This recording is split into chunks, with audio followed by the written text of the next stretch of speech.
Guys, it's been a while since I've streamed, or no, not streamed, posted, I'm sorry. But I just wanted to share a little bit of what's been going on in my life recently. Excuse me. A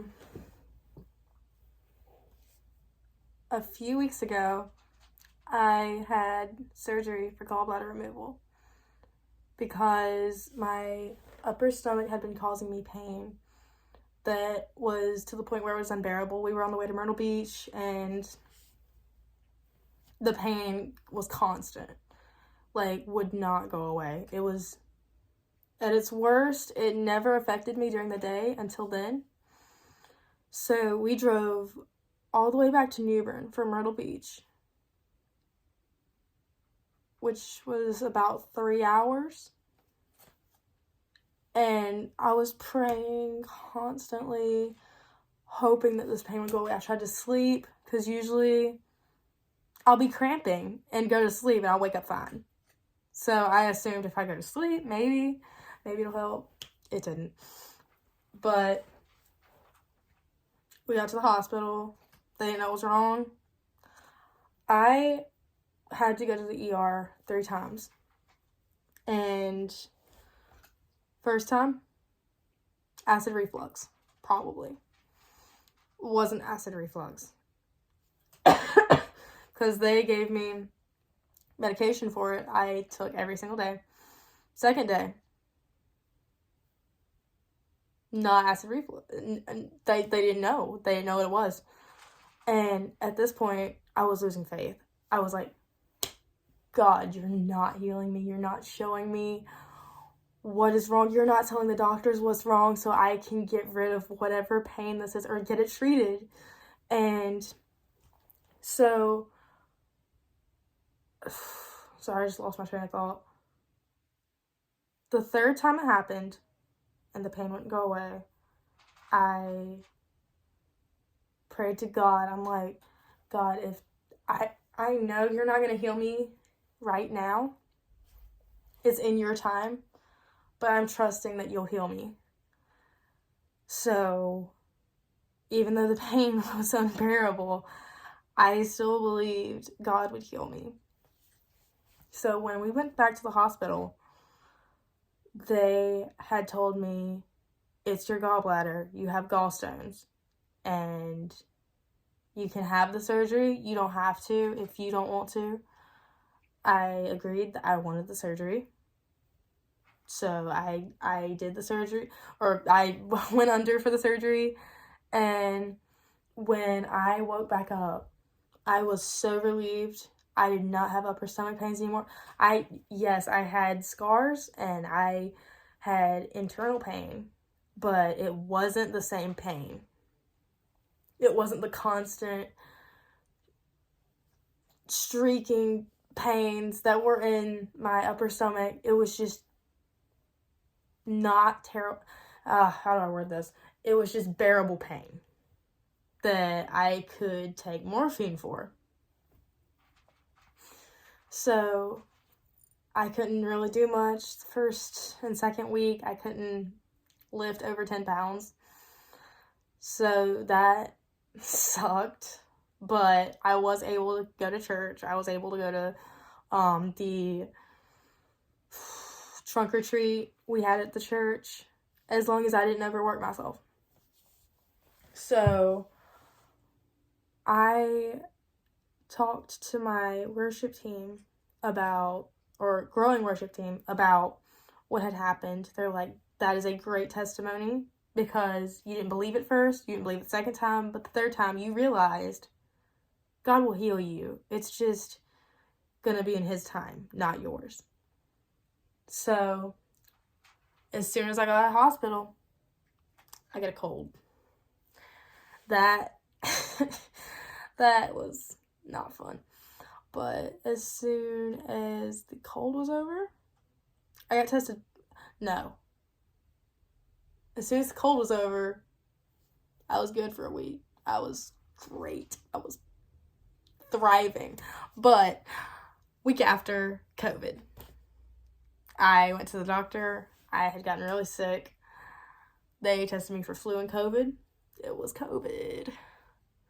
And so if I post this late, I recorded this on November 20th, but I had COVID, so I couldn't go to work.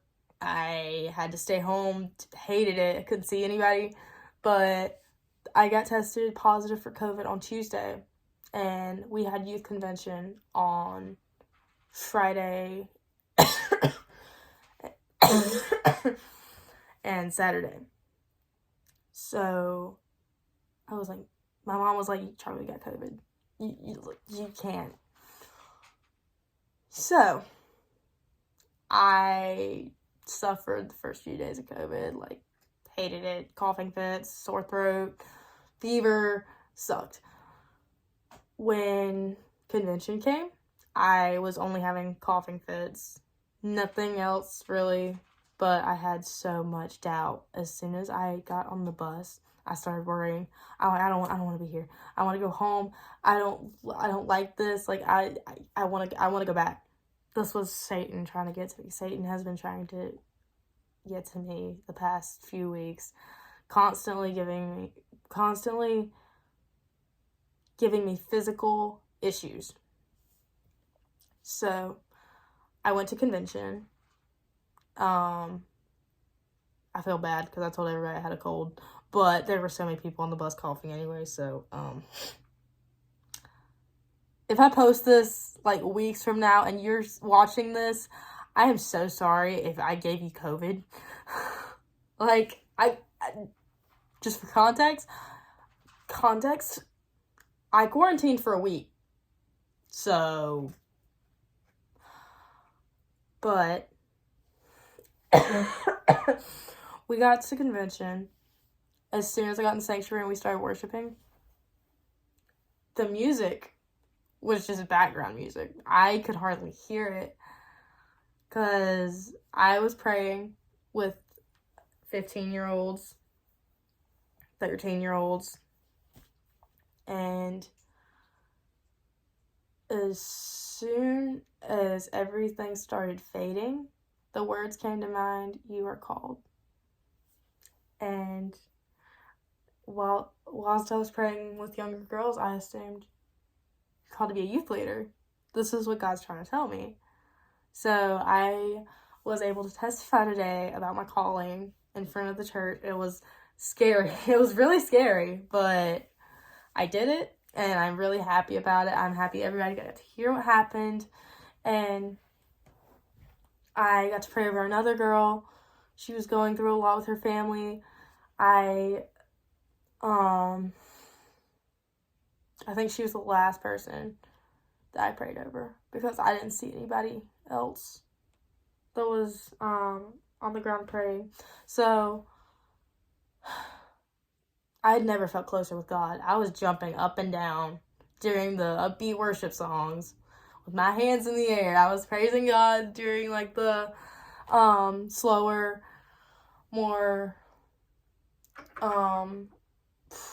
I don't know how you put it, but the slower worship songs, and it was life-changing. I did not expect it. God's voice, that was amazing. They wanted the room to be quiet for a few minutes. Just pray to yourself. And God spoke through somebody. It was life-changing. I definitely did not expect to hear God during convention. Like, in my mind, yes, but coming from a human, no. That I never expected. But when it happened, I was shocked. I had my hand to my mouth. I'm like, whoa, God just spoke through somebody. That's incredible. So when we got back from convention, I'm like, wow, I have never felt closer to God. I have never experienced something to increase my faith as much as it did. And I'm so glad I went. I know I was sick. I know I could have gotten other people sick. But I am so glad I went, because if I had not gone, I wouldn't have seen my best friend rededicate her life. I wouldn't have been called, most likely, because I wouldn't have been there at that time with those people with those people preaching and worshiping. It was incredible. I would totally do it again next year. But my best friend, who is 4 years younger than me, was really struggling when I first met her with suicidal stuff, family issues, mental issues. She would rant to me about it, like come to me about everything. Hey, this happened. Hey, I'm thinking this. Hey, like trauma, this and there. I got to the point where I'm like, I cannot take this. There's so much and it's impacting me. Like, I worry about her 24/7 because I don't want anything to happen to her. Sorry. And I was going to go to her mom about it, but I waited. 2 days later, she called me throwing away everything she was cutting with, everything that related back to her trauma, and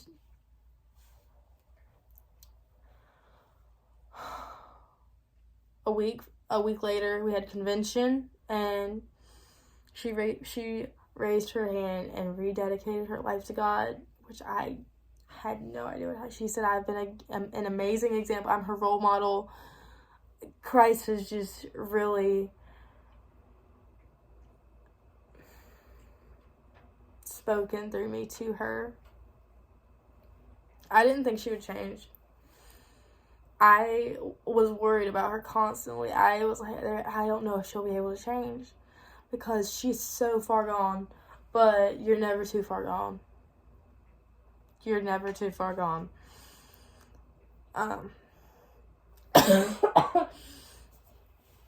But I wanted to post this just to give a testimony about what happened. I did at church today, and I wanted to just spread this across the internet.